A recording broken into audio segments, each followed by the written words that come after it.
What's up everyone? Welcome back to the channel.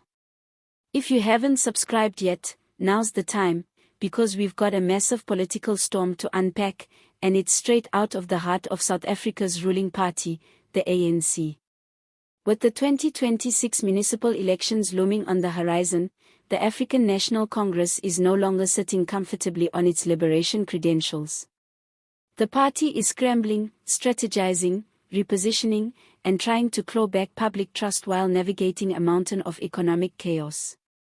What's brewing inside the ANC halls is nothing short of dramatic, and the battle lines for the future of South Africa's political landscape are already being drawn. Buckle up. Right now, the ANC is a wounded giant. Once untouchable, the party that brought South Africa into democracy under the iconic leadership of Nelson Mandela is finding itself in a battlefield of broken promises, failing infrastructure, mass youth unemployment, and widespread public frustration. The 2024 national elections delivered a sharp wake-up call. Losing its parliamentary majority for the first time since 1994, the ANC was forced into forming a government of national unity, a messy and fragile alliance that's more about political survival than real unity. That political bruising was just the beginning. The 2026 municipal elections are approaching fast, and the ANC knows it cannot afford another disaster. Behind closed doors, strategy meetings are being held at Luthuli House with increasing urgency.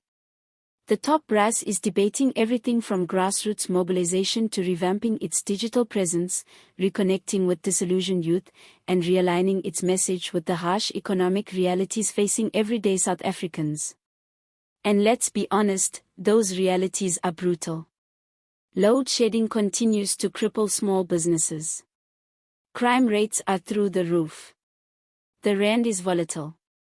The price of basic food items is out of reach for many.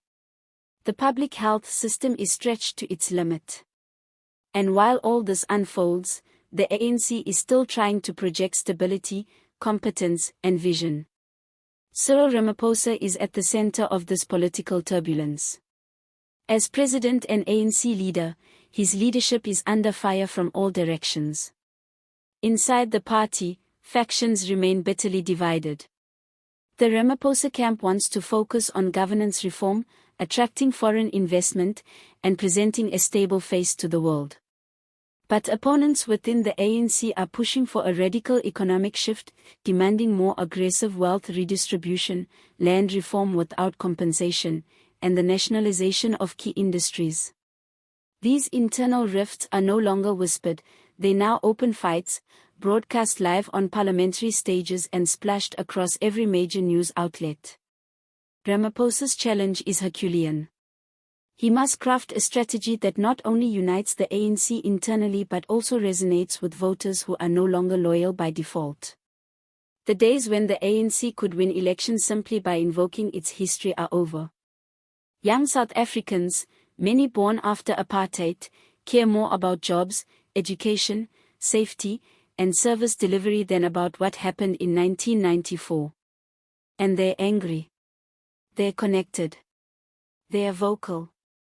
If the ANC cannot speak their language, they will look elsewhere, possibly toward the EFF, the DA, or even new political formations emerging from civic movements and independent candidates. That's why the ANC is betting big on a complete campaign overhaul. The 2026 strategy isn't just about posters and rallies. It's about data. The party is investing in voter analysis, micro-targeting, and online engagement tools.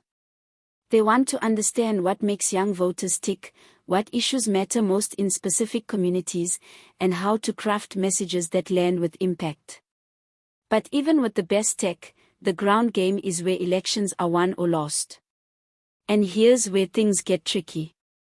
The ANC's once powerful local structures have been hollowed out by infighting, corruption scandals, and declining morale. Many branches are inactive or riddled with disputes.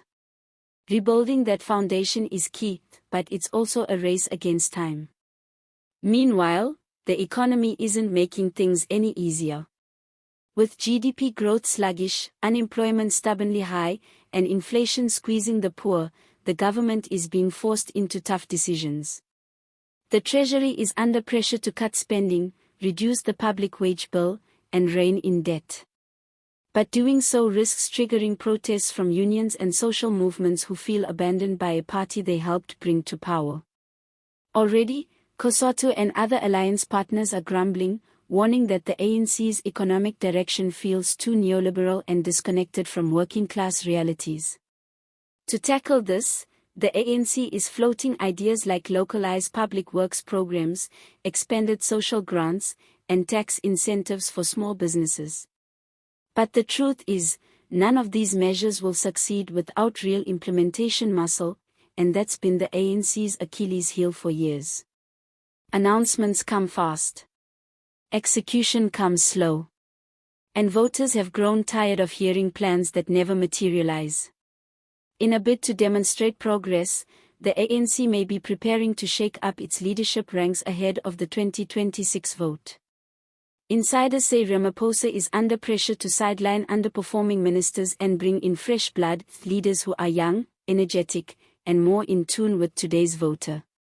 Whether he has the political capital to pull it off remains uncertain. Every change risks triggering another wave of factional backlash. And while the ANC plays defense, opposition parties are sharpening their knives. The DA is capitalizing on its good governance image in municipalities like Cape Town. The EFF continues to hammer the ANC over corruption and economic inequality. New players, such as the Umkhonto we Sizwe party aligned with former President Jacob Zuma, are gaining momentum in traditionally ANC-strong provinces. Every weakness the ANC displays is an opening for its rivals to strike. Yet, despite all the turmoil, the ANC remains a formidable force. It still commands deep loyalty in rural areas. It still controls vast political machinery. And it still holds the symbolic weight of liberation. But symbolism is fading fast. The 2026 elections may be the most defining test of the ANC's modern era, not just to win, but to prove it still has the moral authority and policy discipline to govern in a democratic society battling to survive under economic strain. As the clock ticks, South Africa watches. Will the ANC adapt, reform, and rise again?